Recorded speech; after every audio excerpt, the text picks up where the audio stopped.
Hello, welcome to my YouTube channel. This is my first video. I was planning on making an introductory video to start off, but with recent news going around the media, I figured that right now would be a good time to start. As many of you may know, TikTok is going to be banned on January 19th in the United States. TikTok, okay.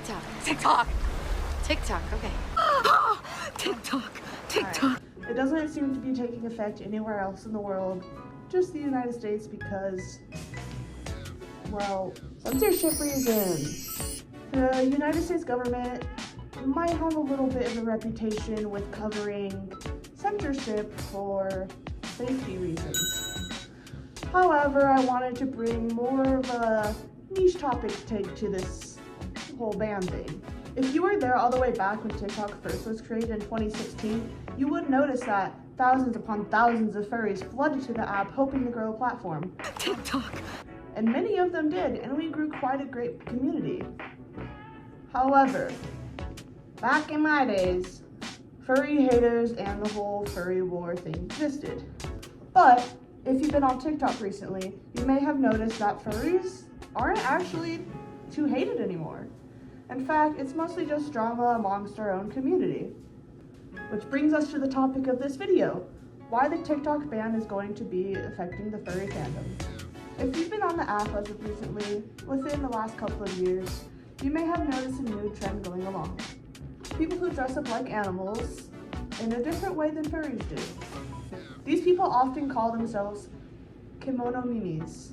Please correct me if I'm not saying that right, it's a complicated word. A lot of kimono mimis tend to dress up in what I've noticed to be a more scene/emo/Y2K style, mixed with articles of clothing like tails, ears, even makeup or collars to represent more animal side part of themselves. Kimono mimis have been a pretty big influence on the TikTok platform as of recently.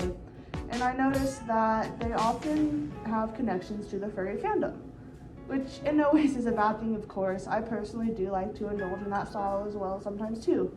Since kimono mimis are greatly connected to furries, the fandom acceptance from the public eye has been through the roof recently. And with the TikTok ban, these people aren't going to be able to show their content and allow that public exposure. Through TikTok, kimono mimis and fashion enthusiasts have given the furry community a greater acceptance through the public eye. There is also another thing that I have noticed recently. This specific style of suits has been trending recently. These are most often referred to as kugurumi or kimono. They're different styles, but they do have their similarities. These suits you can find for relatively cheap. You can also find your own bases online and customize them yourselves, and I've seen some really great ones on TikTok. Some of these posts have absolutely blown up on the app, causing for everyone from furries to gamers to literally everyone else to see them and get exposure to the furry fandom. And I thought that was a really cool thing, that it was more of a little trend for a bit. A lot of people who had exposure to these types of videos would start learning more about the furry fandom and learning that it wasn't actually as bad as they thought it was. With the TikTok ban, many people like myself are trying to move to different apps such as YouTube, Instagram, or X. There's even some other ones that people are going to that are just newly created. However, none of these apps are ever going to have the kind of algorithm that TikTok had. TikTok algorithm was something truly special. Not only did TikTok's algorithm help millions of users create their own unique content, but it also helped many people get their own small businesses started. A lot of people owned their lives living off of this app, and unfortunately, the United States does not care enough for those people to stop the ban. Although this video was mostly about furries and how the TikTok ban is going to affect us in like communities, I would like to draw attention to the people who are really going to be more hurt by this, such as small businesses or people who earned money from posting videos. The ban is only in a couple days and there's not really much we can do at this point.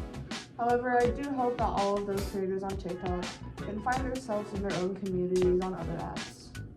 And that's going to be the end of this video. This is my first video, so if you have any tips that I could improve on, please drop them down in the comment section. I'd really appreciate it.